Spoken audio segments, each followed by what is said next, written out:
Түн маған ұйықтау үшін жаралмаған, ұйықтасын сапарларын тамамдаған, алдымда сапар жолы тарам-тарам, ұйықтасам барлығынан қараңғалам.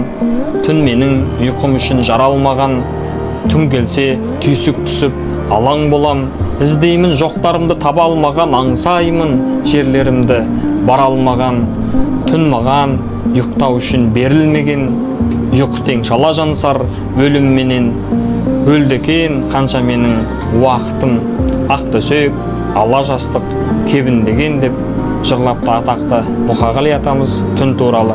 Иә, қазір осы Малайзия елінде де, Куала-Лумпур қаласында да түн болып тұр. Бірақ түн болғанда да таң атып қалды. Таңның шеті сөгілейін деп тұр. Қазір Бейжің уақыты 4:30, бізде таңғы сағат.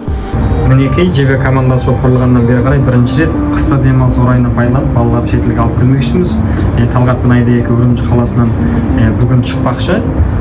Санаулы сағаттардан кейін, сол балалардың жол ашық болсын, аман-есен келсін.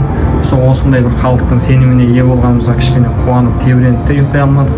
Және осы ата-аналар барғаннан кейін аэропортқа көмегіміз қажет болып қала ма, қызмет ету керек болып қала ма деп ұйықтамай отырған себептеріміз де осы.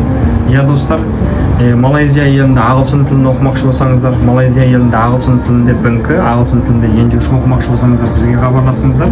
Мұқат нөміріміз JB24, болмаса менің бас суретімді ашсаңыздар, телефон нөмір тұр. Сол арқылы хабарлассаңыздар болады. Достар, әрдайым сіздер аман болыңыздар, біздер аман болайық.